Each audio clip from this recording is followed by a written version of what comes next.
5 with balanced news you can count on. This is News 4 at 4. In today's 5-Minute Gardener, we don't all have the luxury of living in wide open spaces. Some of us have small yards or less, but we can still have our gardens. Our 5-Minute Gardener has some ideas. Hello, it's me again, Debbie Mounts from Harlow Gardens.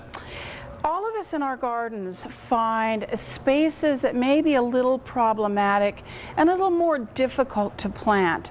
And one of the most common spaces that we hear people talking to us about are the narrow, tall spaces. It could be a narrow spot next to your garage and you get this big wall of kind of an empty space, and then you have this little narrow space that you'd like to put something green in, but it's 10 feet tall or 12 feet tall and it's just this blank, ugly wall.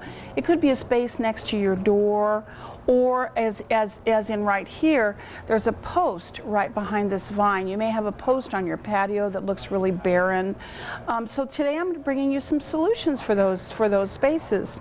Now this is a pyracantha vine, and it is planted actually in a large pot down here at the bottom, and it's actually on a very narrow trellis, which will work really well for some of those areas where you may not actually have ground to plant in, you have no dirt to plant in, like in front of the in the driveway, in front of a garage wall or something like that.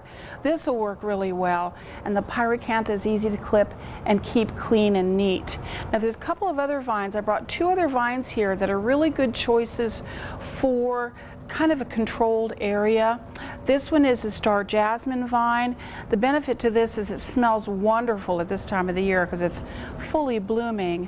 This one is called a creeping fig, and this vine needs a little bit of shade. Both of these two actually need a little bit of afternoon shade, and this guy is very close growing, and you can keep it beautifully covering a space and very close to the wall that it's covering.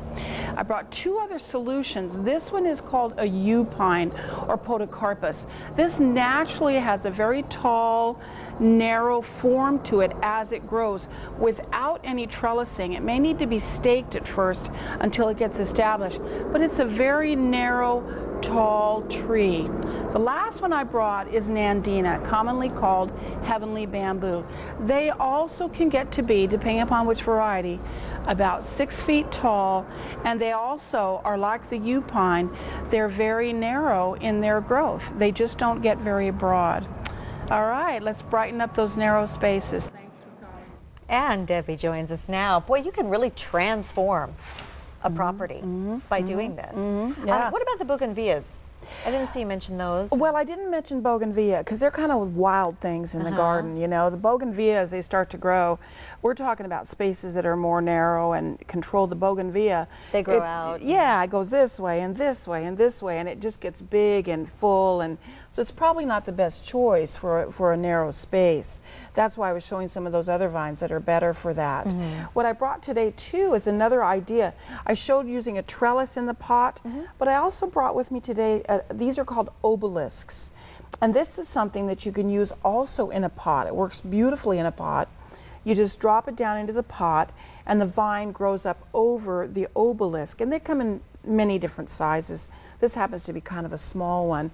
But what'll happen is it'll grow up the obelisk and then it'll start to kind of spray back down. And so you get this nice, beautiful green foliage and flower, depending upon what you plant, you get flowers on it. How much of a financial investment is something like this to do for your front? Well, it depends. I mean, you can find pottery that's, you know, anywhere from, you need a good sized pot. So we're talking pots that are maybe $50 up to $400, depending upon your style and your pocketbook, of course. And then the plant, the plant itself. The plants can run anywhere from $12.99 for a young one, up to $45 or $50 for the bigger ones. And then the soil, you're probably looking at another $20 or so. So for $150, you can really brighten up a space and make it look a lot better. And really fast, what about these small spaces that you have inside your home and sometimes the sunlighted kind of areas? Well, there are certainly spaces inside the house too where you have a blank wall that really needs something. And there are some tall plants, but you can do this same kind of thing inside the house. There are some vining type indoor plants that would go also on this in a tall, narrow space. And there are some things like some of the ficus trees that are pruned to be more narrow. Just be careful that the sun in those bright spaces doesn't come through the windows directly hitting the plant, because it magnifies UV rays and can burn the plant. Just make sure it has a good bright light is all. But it works really well. Good ideas as always. Thank you, Debbie, Thank for coming you, on Christine. again.